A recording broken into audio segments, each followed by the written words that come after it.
Now, one of the things that I'm often asked is what are the entrepreneurial skills you need to be successful in business? Well, I'm not a swami. I don't know all of them, but I will tell you the top 10 that I see most really successful business owners exhibit on a regular basis. Number one, you have to be a visionary. You have to have a vision for your business, but you also need to be able to articulate it to others, your employees, any investors, and most certainly a bank if you one day are going to go after a loan for your business. The second thing you got to be is a leader. You got to have leadership skills because I got to tell you guys, the thing about being the boss is you got to make hard decisions. Some of those decisions might be firing your best friend, laying off a longtime employee that you've outgrown, or you got to be a hard-nosed negotiator sometimes and don't be a pushover and let people take advantage of you. And all of that is leadership skills. The third thing you got to have is business experience. Please, please, please don't start a business you don't know anything about because that's a recipe for failure. Number four is competitive attitude. Now, this is really important, especially for us women entrepreneurs, because here's what we do. We say our price and then we say, but I can work something out with you. No, if you have a real competitive attitude, you say your price and you wait because you are not going to devalue yourself for anyone. And that's really important for you to learn very early on in your business.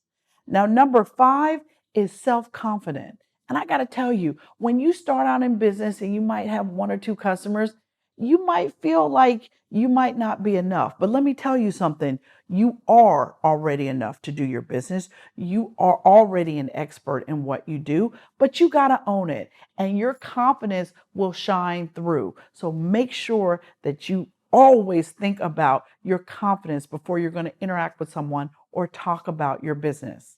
And the next thing you have to be is strategic. And this is really important because as a small business owner, you're always going to see new opportunities everywhere. It's like having bright, shiny object syndrome, but you have to make your business the main thing. And you always have to keep the main thing the main thing. So it's really important. You also need to be strategic about where you spend your time. Even look at your volunteer opportunities.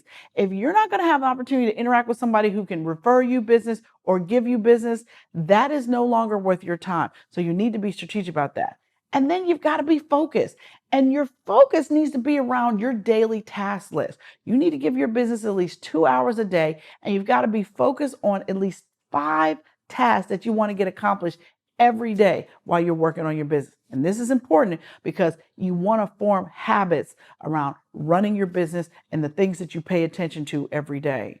Now, the next thing I want you to think about is, do you have strong interpersonal skills? Because let me tell you something, ladies, if you don't like people, you might need to keep your job because you don't have any business running a business because people do business with people and people do business with people that they like, know, and trust. So if you don't have good people skills, you might need to get you a partner who does have them or keep your job.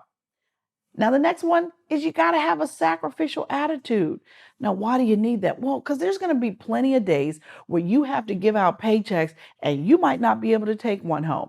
And you can't be nasty and snapping at people, throwing paychecks at people. You have to do it with a smile and be gracious because when you are the boss, that means you have to protect your people. And so you have to make sure that they get paid even when you don't get paid.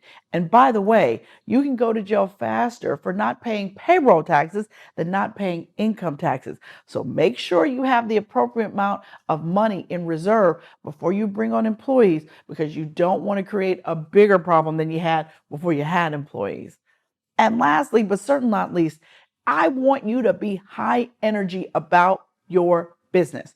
You want to make sure that whenever you talk about your business, that people can hear a smile through the phone or that they can feel your passion and optimism for your business.